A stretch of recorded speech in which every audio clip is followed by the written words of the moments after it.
या किमानजन सिविल सर्विसर कारणे यूपीएससी होक एपीएससी होक यूपीएससी आमी आईएएस आईपीएस बा आईआरएसर बेलेग बेलेग पोस्टर बा फरेन सर्विसर এনেকৈ জববিলাকৰ কাৰণে ইন্টাৰেস্টেড বা স্টেট গভৰ্নমেন্টৰ আসাম পাব্লিক সাৰ্ভিস কমিশনৰ এক্সামিনেশনৰ যোগেদি আমি ডিসি পৰা আৰম্ভ কৰি এডিসি এসিস্ট্যান্ট কমিশনাৰ তাৰপিছত block development officer circle officer election officer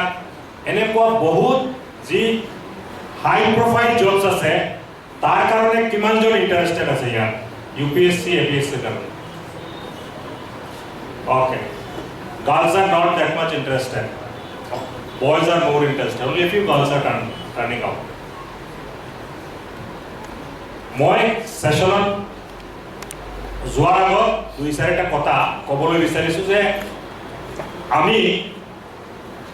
আজিৰ দিনত অলপ সিৰিয়াস চিন্তা কৰিব লাগিব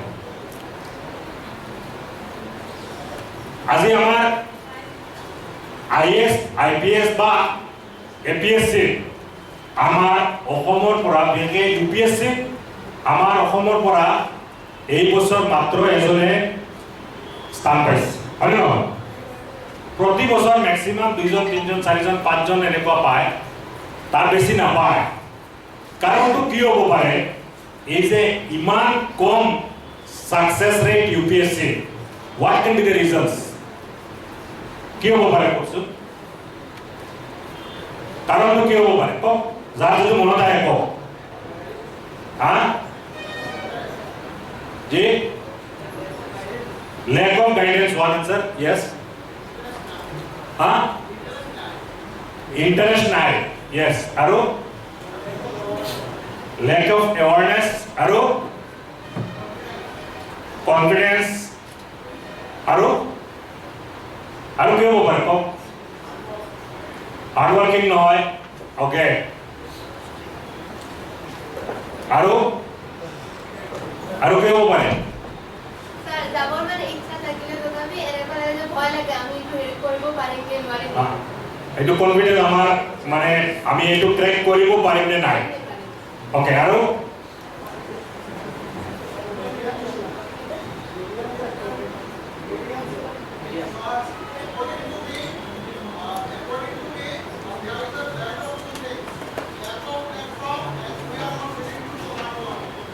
okay very good points he has raised one is lacking of proper platform and we are not interested to go for hard work yes or no eta bostu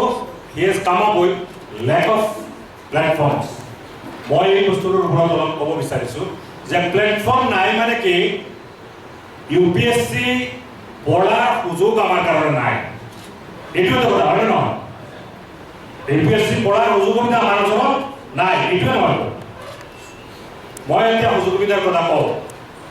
আমাৰ trustee Maharana Badruddin Ajmal আৰু সিৰাজউদ্দিন আজমল সাহেব দুইজনে এই বছৰটো বহুত বছৰৰ পৰা কৈ আছে কেৰিয়াৰ গাইডেন্স টু মৰ্কজুল মাৰিফৰ যোগেদি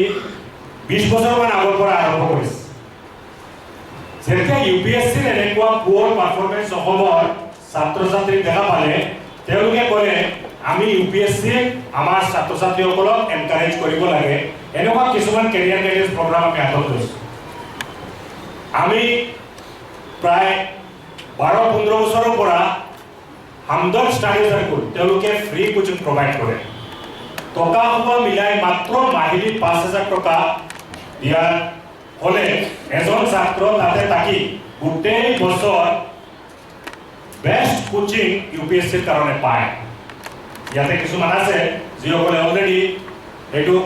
এভেইল কৰিছে আমি এইটো কাৰণে মানে হামদৰ্দ ষ্টাডি সাৰ্কুলৰ আগত অল ইণ্ডিয়া তেওঁলোকে এন্ট্ৰেন্স পাতে তাৰ চেণ্টাৰ নৰ্থ ইষ্টত নাছিলে ফাউণ্ডেশ্যনে ফাৰ্ষ্ট চেণ্টাৰটো গুৱাহাটীৰ কটন কলেজত আনি প্ৰতি বছৰ আমি তাত হেৰি পাতো এক্সাম পাতো এন্ট্ৰেন্স পাতো যে তাত ফ্ৰী সিলেকশনৰ কাৰণে পাতা হয় পেপাৰত এডভাৰটাইজমেন্ট দিয়া হয় টিভিত এডভাৰটাইজমেন্ট দিয়া হয় সোশ্যাল মিডিয়াত দিয়া হয় দিয়াৰ পিছত আমাৰ কোঅৰ্ডিনেটৰ মিস্টাৰ নজৰুল আছে প্ৰফেসৰ নজৰুল কিমানজন এফেয়াৰ কৰে 60-70 এনেকুৱা আহে লাষ্টত এক্সাম দিয়ে 40 হা।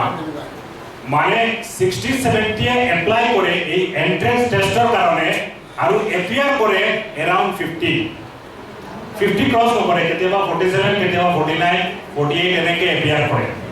অসমত আজি ইয়াতে আমাৰ 50ৰ ওপৰত এক্সপিৰিয়েঞ্চ আছে, হয়নে নহয়? এই মাত্ৰ 200 কেণ্ডিডেটৰ মাজত more than 50 are aspiring for UPSC। তাতে আমাৰ গোটেই অসম মিলি এনেকুৱা এটা সুবিধাৰ কাৰণে আমি ফ্ৰী সব কিছু দি পেলাই এই 5000 টকাটো আজমল ফাউণ্ডেশ্যনৰ পৰা দিয়া হয়। এই কোচিংটো এভেইল কৰিবৰ কাৰণে মণিপুৰৰ পৰা ল'ৰা ছোৱালী দিল্লী চেণ্টাৰত এপিয়াৰ কৰে, আজমল ফাউণ্ডেশ্যনৰ ফেচিলিটি এভেইল কৰি পেলাই, আৰু ইতিমধ্যে 9 জনে IRS, IPS আৰু বেলেগ কেডাৰ পাইছে মণিপুৰৰ পৰা, অসমৰ পৰা মাত্ৰ 2-3 জন। বুজি পাইছে? We are talking about platforms. Nobody is there to avail the platform. Nobody is there to avail the platform. Number 1. Number 2 মই কওঁ, আমি দেখিলো ঠিক আছে তাত নাযায়, হ'ব পাৰে তেওঁলোকৰ বেলেগ কাৰণ আমি হামদল ষ্টাডি চাৰ্কলৰ লগত টাই আপ কৰিছোঁ। আমাৰ ট্ৰাষ্টীয়সকলে সিদ্ধান্ত ল'লে আমি 20 জন ল'ৰা ছোৱালী ইয়াৰ পৰা পঠাম, কাৰণ এজন দুজন আহে, মেক্সিমাম মণিপুৰৰ পৰা আহি আছে, আমাৰ অসমৰ ল'ৰা ছোৱালীৰ কাৰণে কি হ'ব? আমি 20 জন ল'ৰা ছোৱালীক ডাইৰেক্ট ইয়াৰ পৰা পঠাবলৈ সিদ্ধান্ত ল'লোঁ। এই 20 জনৰ কাৰণে আমি প্ৰেছ মিট কৰিলোঁ গুৱাহাটীত, ৱাইড পাব্লিচিটিৰ কাৰণে। আমাৰ বদৰুদ্দিন আহমেদ সাহেবে তেখেতে নিজে এটেণ্ড কৰি পেলাই প্ৰেছ মিটত এই বস্তুটো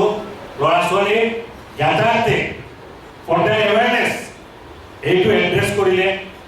ৱাইডলি পেপাৰবিলাকত পাব্লিচিটি হ'ল। তাৰপিছত আমি এক্সাম টেষ্ট পাতিম। আমি দিল্লীৰ GS মেণ্টৰ্ছ বুলি এটা প্ৰমিনেণ্ট কোচিং ইনষ্টিটিউট আছে, তাত ইণ্ডিয়াৰ লিডিং ফেকাল্টিসকল আছে, যিসকলৰ ওচৰত আমাৰ এই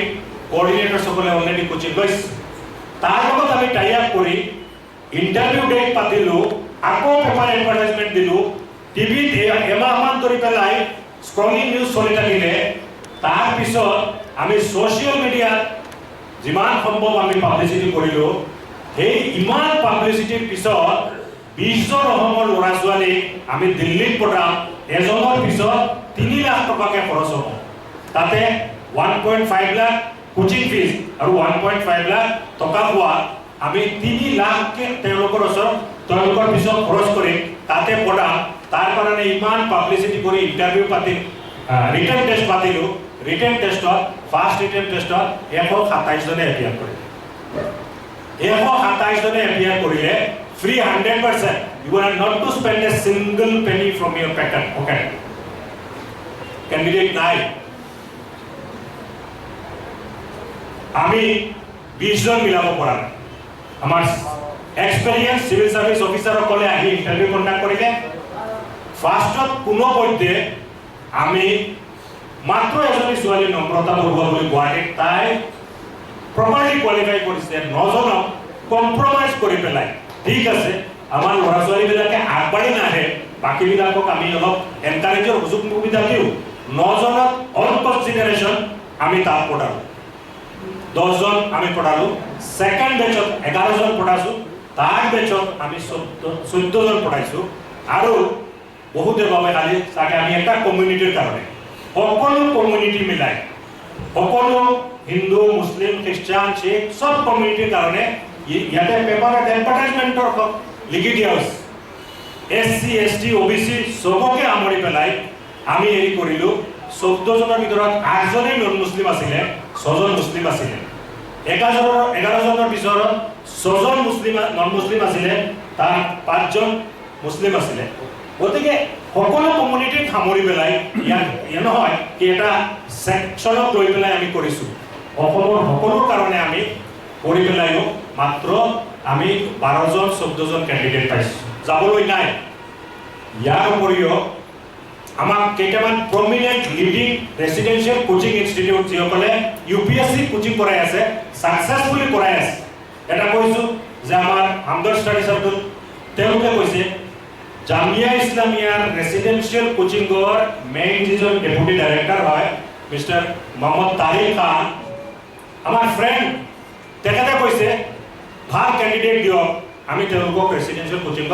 জামিয়া ৰেচিডেন্সিয়েল কোচিংটো সিঙ্গল কোচিং ইনষ্টিটিউট যাৰ পৰা ম্যাক্সিমাম ক্যান্ডিডেট ওলায় তাতে আমি ক্যান্ডিডেট দিবলৈ নাই হায়দৰাবাদৰ পৰা আমাৰ এমএস এডুকেশনে কৰাইছে যোৱাবাৰ দুজনে পাইছে তাৰ পৰা তেওঁলোকে কৈ আছে আমাৰ অসমৰ পৰা আপোনালোকে ভাল ক্যান্ডিডেট দিও আমি বিচাৰি নাপাওঁ কেইবাৰমান টেষ্ট পাতি পেলাই 20-25 জন আহে এজনো সিলেকশন নাপায় ফেলকন গ্ৰুপছ তেওঁলোকে বেংগলোৰত কৰাইছে আমাক কৈ আছে আপোনালোকে ভাল ক্যান্ডিডেট পাৰে দিও তাতে যাবলৈ ক্যান্ডিডেট নাই আমি দিব পৰা নাই এইবাৰ ভেকেন্ট গৈছে খালি গৈছে আমি অসমৰ পৰা ক্যান্ডিডেট পোৱা নাই আজি তাৰিখ হিচাপে কৈছে যে ৰেচিডেন্সিয়েল কোচিংৰ মাজত ভাল ফেসিলিটি থকা মুম্বাই হাউস আছে পাটনা হাউস আছে তাতে বাহিৰৰ পৰা ক্যান্ডিডেট লয় তেওঁলোকে ওপেন এন্ট্ৰেন্স পাতে তাৰ কাৰণে ক্যান্ডিডেট আমি বিচাৰি পোৱা নাই এটো হৈছে আমাৰ এটা অৱস্থা আমি ইন্টাৰেস্টেড আমাৰ ভিতৰত এটা সপোন আছে আইএস অফিসার হম আইপিএস অফিসার হম এপিএস অফিসারস হম কিন্তু মানে আমি আগবাড়ি আসার কারণে বিলকুল নাই participation is very very poor and very discouraging একদমই নাই আজি এই 2-4 দিন আগত মোৰ ফ্রেন্ড এজন সিনিয়র ফ্রেন্ড তেখেতে এসএসসি দি পেলাই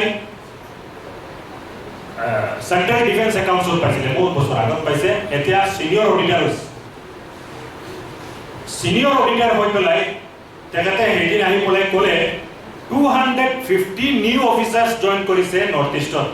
এইবাৰ 250 নিউ অফিসাৰ্স অসমৰ পৰা অলমোস্ট নেই বাহিৰৰ পৰা তেওঁলোকে পাই আছে দিল্লীৰ পৰা পাইছে মহাৰাষ্ট্ৰৰ পৰা পাইছে কৰ্ণাটকৰ পৰা পাইছে ইউপি বিহাৰ তাৰ পৰা ম্যাক্সিমামে বিহাৰৰ ল'ৰা ছোৱালীবিলাকে তেওঁলোকে কামুৰ মানে কিবা এটা কোৱাৰ কাৰণে লাগি থাকে আৰু সেই কাৰণে তেওঁলোকে ম্যাক্সিমাম পাই আছে তাৰ পৰা 250 জন টপ মোস্ট পজিশনৰ অফিসাৰ জয়েন কৰিছে অসমৰ পৰা অলমোস্ট নাই আমি সবে দেখা পাওঁ ৰেলৱেৰ কাৰণে যেতিয়া ইন্টাৰভিউ হয় ৰেলৱে ৰিক্ৰুটমেন্ট বোৰ্ডত স্টেশন মাস্টাৰৰ পৰা আৰম্ভ কৰি অফিসাৰ্স বিলাক ৰিক্ৰুটমেন্ট হয় অসমৰ পৰা কেইজনে পায় আমি বহি গুৱাহাটী ৰেল ষ্টেচনত ধৰ্ণা দিও বাহিৰৰ পৰা আহিব নালাগে বাহিৰৰ পৰা ধৰ্ণা দিয়ে না নিদিয়ে ধৰ্ণা দিয়ে বাহিৰৰ পৰা আহিব নালাগে আমাৰ অসমৰ ল'ৰা ছোৱালী নাই নেকি ক'ত ল'ৰা ছোৱালী আমি আমাৰ নাম্বাৰত আমি 20 লাখ বেকাৰ আছো নাম্বাৰত আমি 20 লাখ বেকাৰ আছো এপ্ৰ'চত চাকৰি পোৱাৰ কাৰণে আমি এজনো নাই যাৰ কাৰণত বাহিৰৰ পৰা ইনফ্লাক্স হৈ আছে গতিকে এই মানসিকতা যেটো হৈছে যে চাকৰি নাই আমি বেকাৰ আমাৰ পাবলকে একো নাই আমি হতা পাম নে নাপাম এই বস্তুটোৱে আমাক ডুবাই আছে যি অপৰচুনিটি আছে আজি ঠিক আছে ইউপিএসসিত মাত্ৰ 1000 মান 800 পৰা 1011 মান সিলেকশন হয় এসএসসি স্টাফ সিলেকশন কমিশনে প্ৰতি বছৰ 10 পৰা 12000 মানে অফিসাৰ ৰিক্ৰুট কৰে 10-12000 মানে অফিসাৰ ৰিক্ৰুট কৰে অসমৰ পৰা কেইজনে পায় গতিকে আমাৰ চকু এটা হৈছে আমি চকু বন্ধ কৰি বেকাৰ হৈছো চকু বন্ধ কৰি আমি বেকাৰ যে আমাৰ কাৰণে চাকৰি নাই ৰাস্তা নাই প্ৰস্পেক্ট নাই এই বুলি আমি সবে বন্ধ কৰি বহি আছো গতিকে সেই দিশতে আমি চিন্তা নকৰো অতি দুখ লগা কথা আমাৰ ফুল আজমল কোম্পানীৰ কাৰণে আমাৰ ৰিক্ৰুটমেন্ট হয় বাকি যে টপ পজিশনস বিলাক হয় সব কেৰালাৰ পৰা মহাৰাষ্ট্ৰৰ পৰা ইউপিৰ পৰা সব সিলেকশন হৈ যায় তাতে কোনো হিন্দু মুসলিম একো নাই সবে লৈ যায় আমাৰ ৰাষ্ট্ৰীয়সকলে দেখিলে এনেকৈ হলে আমাৰ অসমৰ ল'ৰা ছোৱালীবিলাকে নাপাবই ৰিজাৰ্ভ কৰিলে সেলছৰ এসটি সেলছৰ কাৰণে সিম্পল গ্ৰেজুৱেট হলে পাব গতিকে সেলছটো আমাৰ অসমৰ ল'ৰা ছোৱালীৰ কাৰণে ৰিজাৰ্ভ কৰিলে আৰু ক'লে যে এওঁলোকক আমি ট্ৰেইন কৰাই এওঁলোকক আমি কি কৰিম কোম্পানীত হলেও লম আমাৰ প্ৰতি বছৰ এডভাৰটাইজমেন্ট কৰি পেলাই আমি ইন্টাৰভিউ পাতো প্ৰায় এই বছৰ 550 ক্যান্ডিডেটৰ অল ওভাৰ আসাম ইন্টাৰভিউ হইছে ওয়াকিং ইন্টাৰভিউ হইছে আৰু ওয়াকিং ইন্টাৰভিউ 5.5 পৰা 20 জন ক্যান্ডিডেট তেওঁলোকে মিলাব পৰা নাই যিসকলে অলপ সেলসম্যানশিপৰ যেটো অলপ কিছুমান স্পেসিফিক ফিজিক্যাল হেৰি লাগে এলিজিবিলিটি আছে আৰু সিম্পল গ্ৰেজুৱেট লাগে আৰু মানুহজনে at least he should speak English মানে বেসিক ইংলিশটো মানে হেৰি কৰিব ইংলিশত ইন্ট্ৰোডাকশন দিব পৰা 50% ক্যান্ডিডেটও নাই যিসকলে নিজক ইংলিশৰ ইন্ট্ৰোডাকশনটো দিব পাৰে HR manager mister Dubey from Mumbai মোক ক'লে যে ভাই এনেকুৱা কি অৱস্থা যে আপোনালোকৰ গ্ৰেজুৱেট বিলাকে ইংলিশত ইন্ট্ৰোডাকশন দিব নোৱাৰে আমি কি কৰিম এওঁলোকক লৈ পেলাই ট্ৰেইনিং দিম কি ট্ৰেইনিং দিম গতিকে আমি এই যে আজি এৱাৰনেছ প্ৰগ্ৰামটো আমি পাতি আছো এই মানসিকতাটো চেঞ্জ কৰিব লাগে চাকৰি নাই আমি বেকাৰ আমাৰ একো নহ'ব এই নিগেটিভিটিটো আমি আঁতৰাব লাগে যিখিনি আছে তাৰ কাৰণে আমি চেষ্টা কৰিবলৈ কি কৰি আছো যোৱাকালি আমি গোৱালপাৰাত প্ৰগ্ৰাম কৰিছো তাতে এজন নতুন অফিচাৰ জইন কৰিছে তেখেতে কৈছে চাৰ্কল অফিচাৰ তেখেতে কৈছে মই আজি চাৰ্কল অফিচাৰ কৈ পেলাই আহিছো and he has a prospect to go up to the deputy commissioner level because young age lora তেখেতে কৈছে মই মোৰ জীৱনৰ কাৰণে 2টা বছৰ পঢ়িছো লাইক এনি আদাৰ ষ্টুডেন্ট মই পঢ়া শুনা কৰিছো সবে পঢ়ে ময়ো পঢ়িছো সবে গ্ৰেজুৱেট হয় ময়ো গ্ৰেজুৱেট হৈছো কিন্তু মই এজন চাকৰিয়া ল'বৰ কাৰণে মোৰ এটা এষ্টাব্লিশমেন্টৰ কাৰণে মোৰ জবৰ কাৰণে মই কি কৰিছো মই 2টা বছৰ দিছো মই দিল্লীত গৈছো মোবাইল বন্ধ কৰিছো টিভি বন্ধ কৰিছো সব বন্ধ কৰি পেলাই মই পঢ়িবলৈ ধৰিছো আৰু পঢ়ি 2 বছৰত মই আহি পেলাই অসমত APSC ক্লিয়াৰ কৰি পেলাই মই বৰ্তমানে চাৰ্কল অফিচাৰ হৈ আছো গতিকে এই যে যেটো মানে তেখেতৰ হেৰি হৈছে আহ্বান যে সব গ্ৰেজুৱেট পোষ্ট গ্ৰেজুৱেট বেকাৰসকলে যদি এটা কাম কৰে যে মই ইমান বছৰ পঢ়িলো ইমান কৰিলো এবছৰ মই মোৰ কাৰণে কৰিম মোৰ কাৰণে লাগি যা যদি এনেকে এবছৰ 2 বছৰ কোনোবা ক্যান্ডিডেট তাকে লাগি যায় গৈ তেওঁলোকে কিবা নহয় কিবা এটা পোৱাৰ কাৰণে উপযুক্ত হ'ব আৰু পাবই গতিকে আজি আমি এই কথাটো এৱাৰনেছৰ যোগেদি পেলাই কৰিবলৈ গৈ আছো যে আজি আমি আৰু এটা প্ৰগ্ৰাম ৰেসিডেন্সিয়েল কোচিং ইয়াতে কৰাৰ ব্যৱস্থা হৈ আছে কিন্তু this is the biggest concern for us whether we are going to get right candidates or not right approach hard working focus এনেকে ক্যান্ডিডেট বিলাকক আমি পাম নে নাই এইটো লৈ পেলাই আমি চিন্তিত হৈ আছো গতিকে আমি ফাৰ্স্ট ফেজত কিছুমান জায়গাত কৰিছো সেকেন্ড ফেজত বেলেগ বেলেগ জায়গাত কৰিম থাৰ্ড ফেজত আৰু কিছুমান জায়গাত এনেকে কৰি পেলাই এইটো আমি কন্টিনিউয়াস প্ৰসেসটো ৰাখি লগতে আমাৰ আৰু খালি অকলে UPSC APSC নহয় বেলেগ বেলেগ জবৰ কাৰণে আমি চিন্তা চৰ্চা কৰিম যে আজি SSC আমাৰ ল'ৰাবিলাকে নাপায় ৰেলৱে ৰিক্ৰুটমেন্টত আমাৰ ল'ৰাবিলাক নাপায় বেংক পিয়ন নাপায় গতিকে এওঁলোকৰ সাকসেস ৰেটটো বঢ়াই দিয়াৰ কাৰণে আমি ইনিচিয়েটিভ বিলাক লৈ আছো আৰু তাৰ কাৰণে আৰু বহুত সৰুৰা চাকৰিও আছে